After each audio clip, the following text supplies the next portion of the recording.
오늘은 선도교회 창립 50주년 기념주일입니다. 역사를 가진다는 것은 축복입니다. 또한 사명입니다. 시간이 쌓인다는 것은, 시간이 축적된다는 것은 그만큼의 삶의 무게, 역사의 무게, 감당해야 될 무게가 얹어진다라는 것이지요. 더 많아진다는 뜻입니다. 선도교회가 하나님 보시기에 아름답고 선하여 맡겨주신 사명을 온전히 잘 감당하는 그러한 교회가 되어지기를 소망합니다. 그 자리에 우리 성도님들과 함께 기쁨과 소망으로 나아가 축복이 날마다 깃드는 삶이 되어지기를 주님의 이름으로 축원드립니다. 저는 모태신앙으로 성장하였습니다. 그로 인해 저의 어릴 적 추억은 대부분 교회입니다. 저의 삶의 뿌리, 신앙의 뿌리가 교회였다는 것은 저에게 있어서는 매우 크나큰 축복임을 부정할 수가 없습니다. 지금도 어릴 적 교회 학교에서 배웠던 그 많은 것들이 저의 가슴과 머리에 늘 울리고 있습니다. 창세기, 출애굽기, 레위기, 민수기, 신명기, 여호수아, 성경 목록가로부터 시작하여 여러 찬송들이 늘 마음속에 자리하고 있습니다. 오늘 특송으로 부른 시편 23편의 말씀도 교회 학교에서 그렇게 외웠던 말씀입니다. 그 말씀이 저의 일평생 힘이 되어지고 능력이 되어지고 힘들고 어려울 때 또 기쁠 때에 저에게 주는 아주 위로의 메시지, 능력의 메시지가 되곤 합니다. 또 어릴 때 불렀던 여러 다양한 찬송들이 늘 가슴에 울리지요. 돈으로도 못 가요 하나님 나라, 힘으로도 못 가요 하나님 나라, 거듭나면 가는 나라 하나님 나라, 믿음으로 가는 나라 하나님 나라.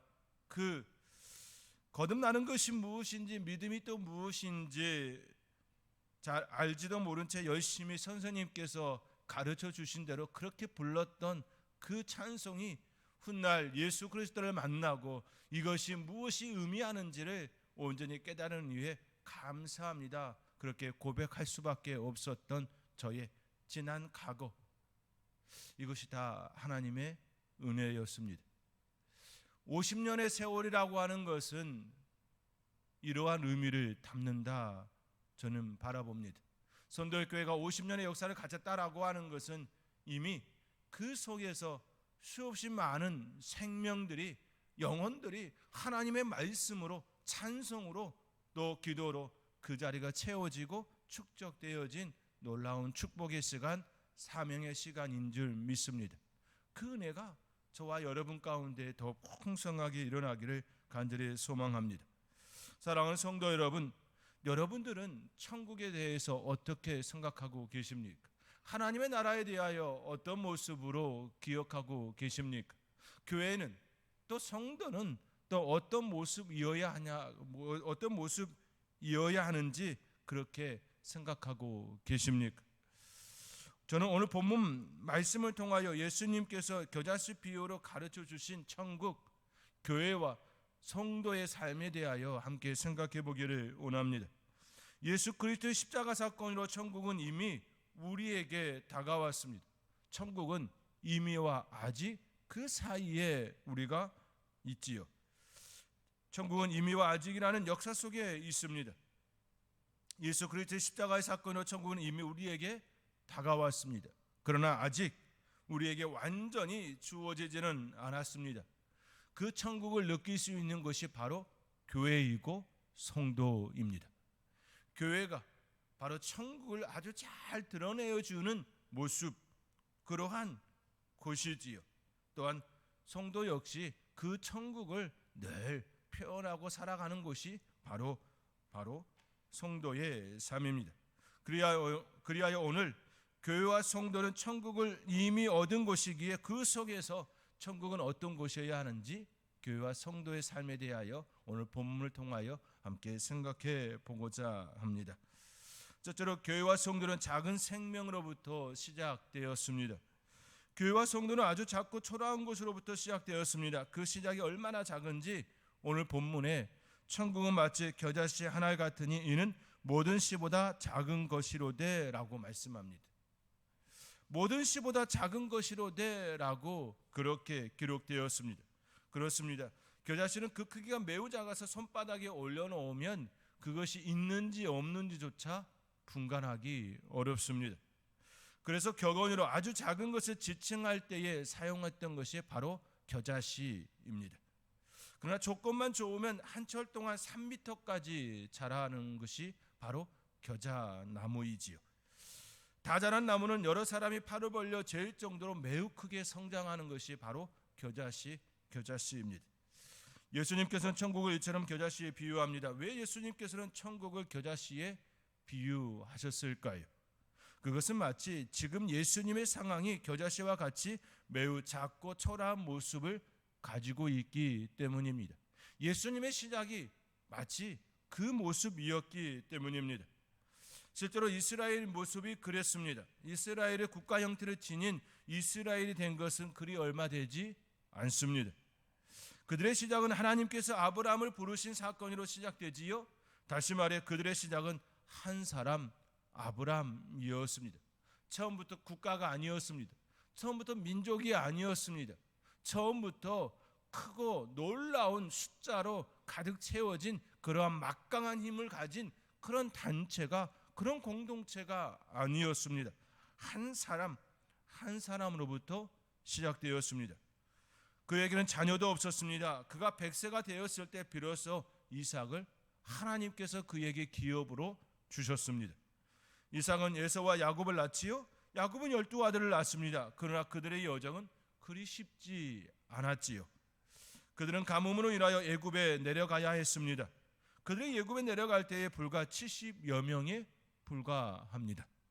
하나님께서는 철저히 그들이 안정 속에 성장할 수 있도록 애굽의 고센 땅을 활용하셨습니다. 그러나 그들이 그곳에 머무는 시간이 결코 행복하지 않았습니다. 수없이 많은 고난과 고통의 시간이 그 안에 있었습니다. 하지만 하나님께서는 그들을 큰 민족을 이루시기 위하여 그 과정을 거치게 하지요. 그리하여 40년이 지난 그들은 한 민족으로서 자리하게 합니다. 한 사람 아브라함이 한 민족을 이룰 수 있도록 하나님께서 그들에게 시간과 토대를 허락해 주셨습니다. 우리 눈으로 볼 때에 애굽의 종살이는 아주 이상적인 모습이 아닙니다. 그러나 하나님께서는 이집트의 고센 땅을 통하여서 그들의 정체성과 그들의 삶을 정비토록 하셨습니다. 채찍을 맞을 때마다, 고난을 당할 때마다, 역경이 그들에게 임할 때마다 그들의 정체성에 대하여 묻기 시작한 것이지요. 우리는 하나님의 선민이다, 하나님의 백성이다라는 이 사실을 더욱더 그들은 마음속에 새길 수밖에 없었습니다.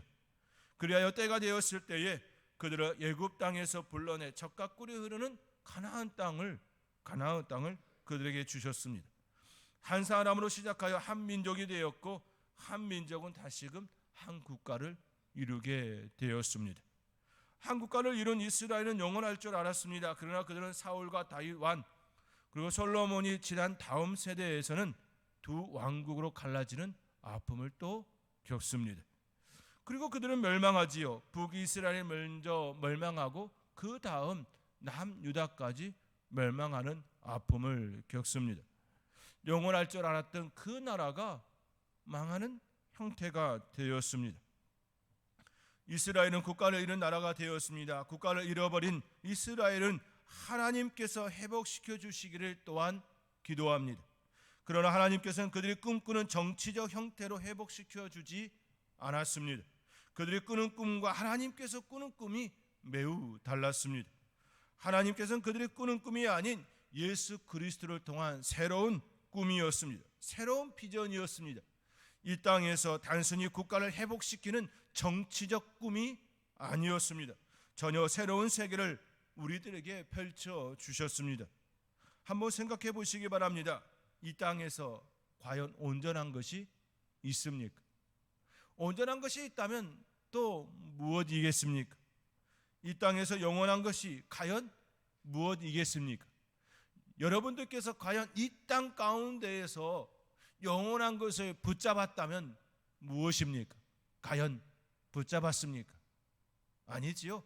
붙잡았다고 생각한 그 모든 것들이 다 마치 모래를 한 큼 움켜쥐었을 때에 홀로 내려가는 그 모래와 같음을 우리는 이미 우리의 시간 속에 알고 있습니다. 하나님께서는 단지 젖과 꿀이 흐르는 가나안 땅을 이스라엘에게 주셨던 것은 우리들에게 모형으로 보여주신 사건인 것이지요. 모형은 진짜를 보기 위한 도구입니다. 모델하우스는 분양받는 그 건축이 완공될 집을 보여주기 위한 하나의 도구에 불과합니다. 아마도 모델하우스를 자기 집이라 생각하지 않지요. 왜냐하면 하나의 샘플, 하나의 본보기에 불과하기 때문입니다. 이 땅 가운데 우리가 살아가는 모든 그 가정은 다 천국을 바라보게 하는 모형인 것이지요. 교회도 성도의 삶도 천국을 드러내는 하나의 모형, 그 모형에 불과한 것이지요. 우리가 아무리 잘 드러낸다 할지라도 완벽하게 드러낼 수가 없습니다. 그렇게 우리는 이미와 아직이라는 그 사이에서 천국을 조금이나마 드러내기를 위하여 애씀이 우리의 삶의 자리에 있는 것입니다. 이제 하나님께서는 그들에게 또 다른 꿈을 꾸게 하시지요. 그 꿈은 모형이 아닌 진리를 소유케 하는 것이었습니다. 그 진리는 예수 그리스도이시지요. 예수 그리스도를 통하여 영원한 천국을 소유케 하셨습니다. 모형은 진짜가 나타나면 사라지게 되어 있습니다. 집이 완공이 되어지면 모델하우스는 사라지게 되어 있습니다. 진짜 예수 그리스도를 통하여 천국이 우리에게 다가왔을 때에 우리에게 가짜는 모형은 사라지게 되어 있는 것이지요. 바로 그 시작을 우리 예수님께서 이 땅에 오셔서 드러내기 시작하신 것입니다. 얼마나 작고 초라한지 예수님의 생애가 아주 잘 드러내 주었습니다. 예수님은 아주 초라한 곳에서 태어났습니다. 그 당시 세계 중심은 로마입니다. 그러나 예수님의 탄생은 로마가 아니지요. 그렇다고 이스라엘의 중심인 예루살렘도 아니었습니다. 아주 초라한 변두리 베들레헴이고 그가 성장한 곳은 갈릴리였습니다. 그뿐만이 아니지요. 그들의 제자들은 또 어떻습니까? 그 당시 아주 잘 나가는 사람들도 아니었습니다. 대제사장도 사두개인도 바리새인도 랍비도 아니었습니다. 그들은 어부들이고 세리였습니다. 그러나 하나님께서는 그들을 세계의 중심에 서게 하였습니다. 예루살렘에서 안디옥으로, 안디옥에서 터키로, 터키에서 로마로, 로마에서 유럽으로, 유럽에서 미국으로, 미국에서 아시아로, 아시아에서 중국을 넘어 동남아로 하나님의 말씀이 복음이 흘러 가게 하였습니다. 처음 시작은 매우 작고 초라하였지만 전 세계를 향하여 역동하고 있습니다. 이것이 하나님께서 꿈꾸신 천국, 하나님께서 꿈꾸신 교회의 모습입니다. 아브라함 한 사람으로 시작되어진 이 시작은 예수 그리스도를 통하여 이 땅 가운데에 진리가 선포되어지고 완성되어져 가는 그 자리에 바로 우리가 있고 교회가 있는 것입니다. 처음 시작은 매우 작고 초라하였지만 전 세계를 향하여 역동하고 있습니다. 여기서 우리는 생각해야 합니다. 아주 작고 초라하게 시작된 복음이 이렇게 성장하게 된 이유가 무엇일까요? 이렇게 아주 초라한 베들레헴에서 시작되어진 그 복음이, 그 말씀이, 그 진리가 온 세계를 향하여 펼칠 수 있는 지금의 이름은 무엇일까요? 라는 것이지요. 그것은 그곳에 그 안에 생명이 있기 때문입니다. 아무리 작은 것이라 할지라도 생명이 있으면 자라게 됩니다. 아주 작지만 생명이 있게 변화되고 성장되는 모습을 끊임없이 우리의 삶의 자리에서 보았고 또 성경은 우리에게 그렇게 증언하고 있습니다. 손돌교회 역시 자금에서 시작되었습니다. 평안도 입성리에서 고향을 둔 입석신우회가 뜻을 모았습니다.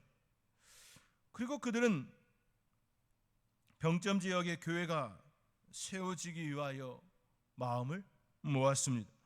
작고 초라한 지역에 하나님의 말씀이 세워졌습니다. 고향을 잃은 이들이 교회를 세웠습니다. 아주 작았습니다. 연약하였습니다. 그러나 그곳에는 하나님의 말씀, 생명이 있었습니다. 그리고 지금에 이르게 되었습니다. 생명이 있으면 살아납니다. 생명이 있으면 결코 죽지 않습니다. 그러므로 지금 내게 생명이 있느냐 없느냐가 더 중요한 것이지요. 교회와 성도는 생명이 있느냐 없느냐가 중요한 것입니다. 겉으로 화려하고 크고 멋진 그 모습이 중요한 것이 아니라 교회에는 그 안에 생명이 있어야 합니다. 비록 작을지라도, 비록 연약할지라도 그 안에 생명이 있어야 합니다. 그러할 때에 성장하고 열매를 맺습니다. 선돌교회는 고향을 잃은 그들이 이 땅에 생명을 심었습니다. 그리고 50년이 지난 지금 선돌교회를 통하여 배출되어진 수없이 많은 목회자들과 믿음의 동역자들이 있습니다. 믿음의 삶을 살아내는 멋지고 아름다운 이들이 많이 일어났습니다. 그 안에 생명이 있었기에, 그 안에 진리이신 예수 그리스도가 계셨기에 지금에 이르게 되어진 줄 믿습니다. 그것이 교회입니다. 이것이 하나님께서 꿈꾸신 모습입니다. 앞으로도 창립 50주년을 맞이한 선돌교회가 앞으로 100년을 향하여 나아갈 때에 우리의 가슴 속에 심어야 할 것은 우리 안에 생명이 있느냐, 예수 그리스도가 계속해서 역사하고 있느냐, 이것을 우리는 끊임없이 물어야 할 것입니다. 50주년을 맞이하는 저희가, 선돌교회가, 그 속에 속한 모든 성도들이 다시금 물어야 할 무릎은 내 안에 생명이 있느냐, 작을지라도 초라한 모습이라 할지라도 내 안에 생명이 있느냐, 이것을 물을 수 있는 복된 성도님들이 될 수 있기를 주님의 이름으로 축원드립니다. 둘째로 교회와 성도는 반드시 성장해야 합니다. 교회와 성도는 반드시 성장하게 되어 있습니다. 왜냐하면 그 안에는 생명이 머물고 있기 때문입니다. 그런데 그 성장에는 단계가 있음을 오늘 본문은 우리에게 말씀하고 있습니다. 31절의 말씀입니다. 우리 함께 31절의 말씀 우리 함께 읽겠습니다. 또 비유를 들어 이르시되,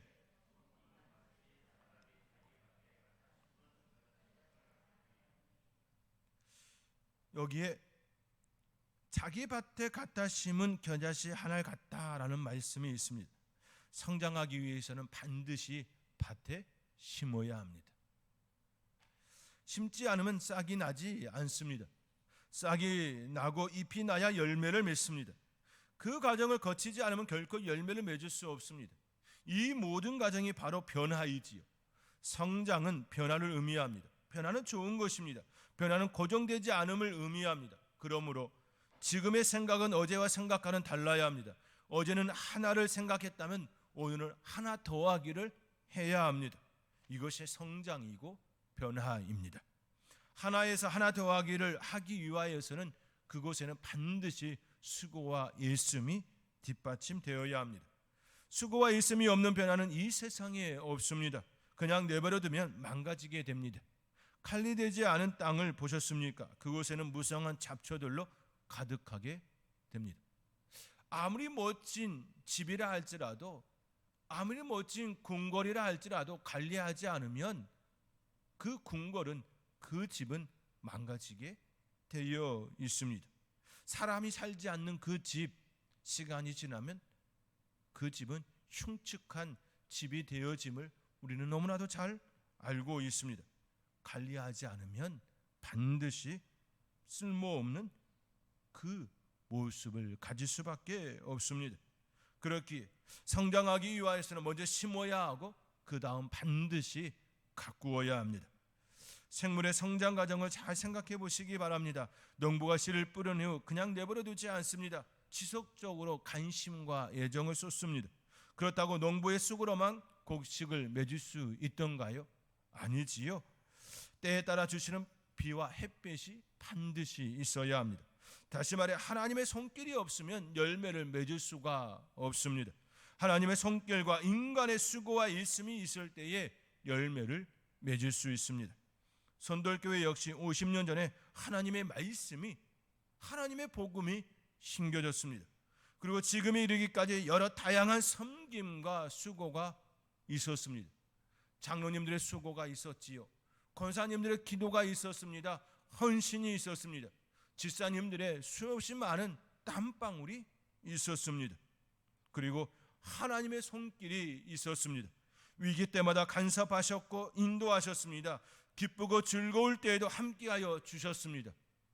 왜 우리 하나님께서 선돌교회 간섭하시고 함께 기쁨을 나누신 것입니까? 그 안에 생명이 있었기 때문입니다. 하나님의 말씀이 예수 그리스도께서 그 안에 계셨기 때문입니다. 말씀과 생명은 예수 그리스도이시지요. 예수님께서는 친히 자신을 향하여 내가 곧 길이요 진리요 생명이라 말씀하셨습니다. 그 말씀이 우리 안에 거하셨기 때문입니다. 선돌교회 안에, 성도들 안에 예수 그리스도께서 거하셨기 때문입니다. 그렇기에 하나님 아버지께서 선돌교회를, 그 안에 있는 성도들의 삶을 간섭하시고 지금까지 인도하여 주신 것입니다. 그분께서 우리의 삶의 주관자 되어 주셨던 것이지요. 끊임없이 그 하나님께서 우리와 동행하여 주셨습니다. 그런데 왜 우리는 이 땅에 사는 동안 힘들고 어렵고 고난이 있을까요?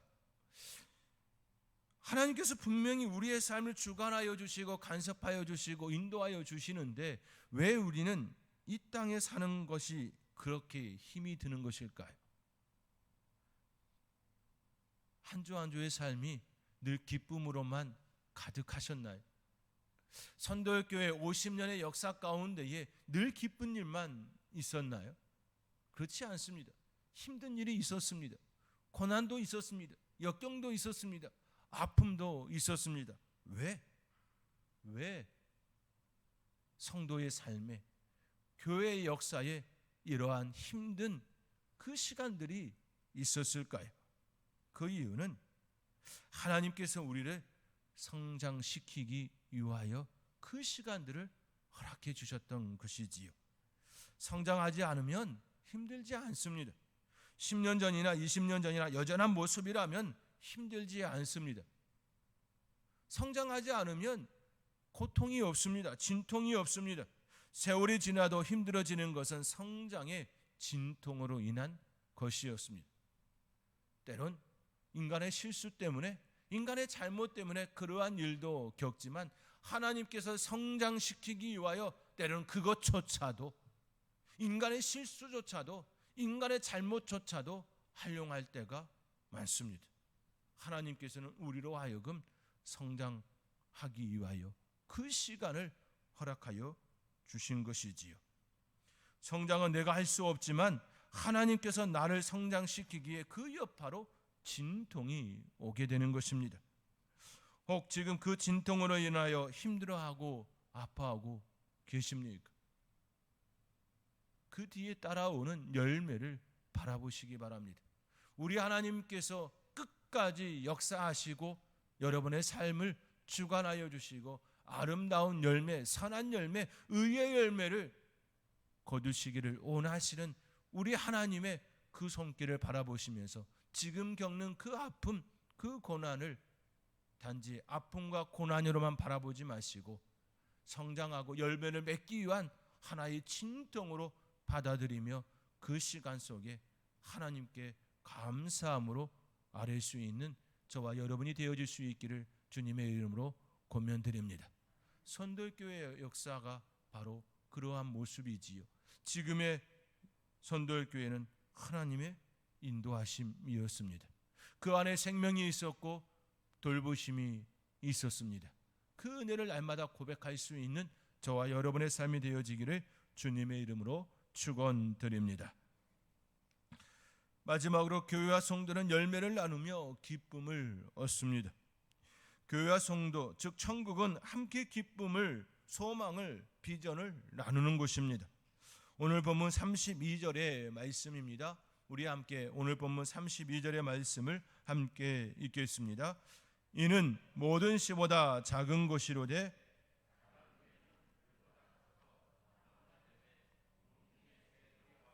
그 가지에 깃들이느니라. 농부가 겨자씨를 심는 이유가 무엇입니까? 풍족함을 누리기 위함입니다. 농부가 추수 때가 되면 곡식 한 톨이라도 땅에 떨어지지 않도록 정성 들여 거둬들입니다. 그리하여 겨울을 보내고 그 다음 해를 살아갑니다. 하나님의 나라는 영원합니다. 이 땅에서의 마지막이 되면 영원한 하나님의 나라 천국에서 우리는 살게 됩니다. 그때에 하나도 남김없이 거둬들일 것입니다. 알곡은 곡간에 들이고 쭉정이는 불에 태우게 되지요. 생명을 소유한 우리는 영원한 하나님의 나라 천국에 거하는 줄 믿으시기 바랍니다. 하나님의 나라는 풍족입니다. 하나님의 나라는 풍성합니다. 부족한 것이 없습니다. 그곳에서 영원한 삶을 살도록 우리를 그때 하나님의 때에 우리를 거둬 들이실 것입니다. 또 어떻습니까? 우리 안에 이루어진 하나님의 나라는 참 평안을 허락하여 주십니다. 자족이라는 말이 있지요. 자족할 줄 아는 사람은 스스로 족함을 아는 사람입니다. 우리 인간이 만족함을 누릴 수 있는 방법이 무엇입니까? 우리 안에 가장 풍성한 것을 소유할 때입니다. 이보다 더 좋을 수 없는 것, 이보다 더 좋을 수 없는 것을 소유한 그 사람은 늘 만족할 수밖에 없습니다. 더 이상 이보다 더 좋을 수 없는 것을 가진 사람은 계속해서 자족할 수밖에 없습니다. 왜 그렇습니까? 이보다 더 좋은 것이 더 이상 없기 때문입니다. 그것을 이미 소유한 사람이라면, 이보다 더 좋을 수 없는 것을 이미 소유한 사람이라면 늘 기쁠 수밖에 없습니다. 늘 만족할 수밖에 없습니다. 늘 행복할 수밖에 없습니다. 이 세상에서 이보다 더 좋을 수 있는 것 무엇입니까? 저는 이 세상에서 더 좋을 수 있는 것 저는 없다고 봅니다. 예수님 외에. 오직 예수님만이 이 세상에서 가장 좋은 것, 가장 값어치 있고 가장 그 어떤 것과 비교할 수 없는 것이라고 저는 믿습니다. 저는 그것을 소유하였기에 기쁩니다. 저는 그것을 소유하였기에, 그분이 내 안에 거하시기에 성전에서 때는 청소하고 때는 공사하고 때는 힘든 일을 할지라도 그 일이 너무나도 기쁩니다. 이 모습은 저의 모습만이 아니라 우리 성도님들의 모습과 같다고 저는 믿습니다. 성전에 나와 작은 거 하나 섬기는 모습, 여러분의 삶의 자리에서 예수님의 이름으로 하는 그 모든 것들이 다 그 기쁨으로 하는 줄 믿습니다. 사업하는 것도, 사람을 만나는 것도 다 그 이름으로 하기에 이보다 더 기쁠 수 없다라고 고백하는 줄 믿습니다. 저는 예수 그리스도를 소유한 하나님의 사람으로서 늘 기쁨이 있습니다. 늘 소망이 있습니다. 영원한 것, 그 영원한 것을 소유하였기에 저는 늘 저의 삶의 자리가 은혜입니다. 이곳에 여러분과 함께 말씀을 나눌 수 있도록 세워주심도 은혜입니다. 그 고백이 저의 고백만이 아닌 우리 성도님들의 삶의 자리, 여러분이 있는 모든 것들이 다 그러한 고백인 줄 믿습니다. 바로 그 은혜를 이야기하는 그 삶의 자리는 겨자씨가 성장하여 큰 나무가 되어 새가 깃들여지는 것처럼 참된 평안을 알고 참된 기쁨을 알고 참된 소망을 알고 있는 그 사람 옆에 있으면 당연히 평안함이지요. 당연히 참된 쉼을 얻습니다. 평온한데, 기쁜데 그 옆에 있는 사람은 당연히 기쁜 것 아니겠습니까? 그 모습이 오늘 본문에 말씀하고 있는 이 모습 아니겠습니까? 이는 모든 씨보다 작은 것이로되 자란 후에는 풀보다 커서 나무가 되매 공중의 새들이 와서 그 가지에 깃들이느니라. 이 세상에서 가장 소중한 예수 그리스도를 소유한 교회, 예수 그리스도를 품은 성도의 삶은 공중의 새들이 와서 그 가지에 깃들이는 것처럼 참된 소망이, 참된 진정한 평안이 여러분 주위에 늘 끊임없이 지속적으로 이어질 줄 믿습니다. 그 은혜를 이야기하는 저와 여러분의 삶이 되어지기를 주님의 이름으로 축원드립니다. 기도하겠습니다.